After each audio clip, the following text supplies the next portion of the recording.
কবিতাৰ শিৰোনাম মোক তহঁতৰ লগত লৈ যা আই। কবি হেমা চৌধুৰী গগৈ। আই, পিতাই, মই কিমান কষ্টত আছোঁ তহঁতে নুবুজ।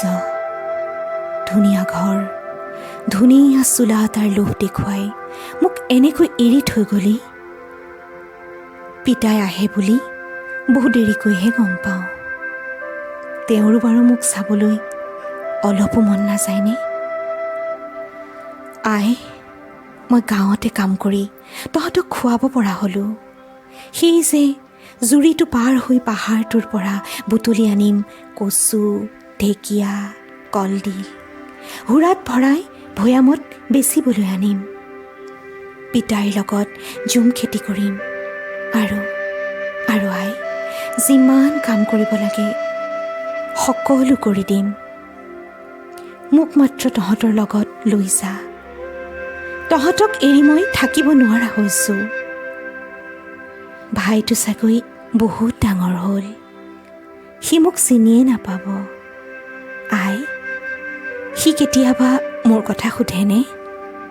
তাৰ মনত আছেনে তাৰো যে এজনী বায়েক আছে? আই, মই চাগে ডাঙৰ হ'লোঁ, সৰু সৰু চোলাবোৰে মোৰ বুকু নাথাকে। মালিকনীৰ পুৰণি চুৰ্ণিখনে মোৰ শৰীৰ ঢাকি ল'বলৈ কয়। ঘৰখনৰ পুৰুষবোৰে মোলৈ আজিকালি বৰ বেয়াকৈ চায়। মোক সেই চাৱনীবোৰে অতিষ্ঠ কৰি তোলে।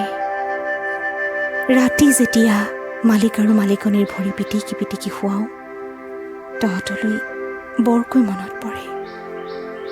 এইকণ অধিকাৰ তহঁতৰহে আছিল। ৰাতি বহু পৰলৈকে বহি থাকি ৰাতিপুৱা সাৰেই নাপাওঁ।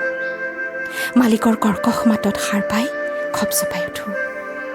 দৌৰি দৌৰি ঘৰৰ কামত লাগোঁ। সেই যে দিনটোৰ কামত হাত দিলোঁ, ৰাতি দুপহৰতহে জিৰণি ল'বলৈ পাওঁ। আই, মই পেটটো ভৰাই খাবলৈ পাইছোঁ। ভাল কিবা এটা খালে তহঁতলৈ মনত পৰে। মালিকৰ ল'ৰাই খাব নোৱাৰি পেলাই দিয়া খাদ্যখিনি চাই চাই ভাইটিলৈ মনত পৰে। মই ঘৰলৈ গ'লে চব হৈ যাব। তোৰ হাতৰ পিটিকাকণ, উহোৱা আঞ্জাখন বৰকৈ মনত পৰিছে। চহৰত থাকি চহৰৰ খাদ্যবোৰ মোৰ অসহনীয় হৈ পৰিছে। গাঁৱৰ বতাহ, তহঁতৰ মৰম, জান জুৰি নৈখনলৈ বৰকৈ মনত পৰিছে। মোক ইয়াৰ পৰা মুক্ত কৰি নে আই।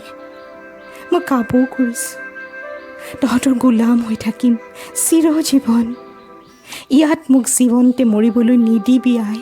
মই কাবৌ কৰিছোঁ, মই কাবৌ কৰিছোঁ, মই কাবৌ কৰিছোঁ।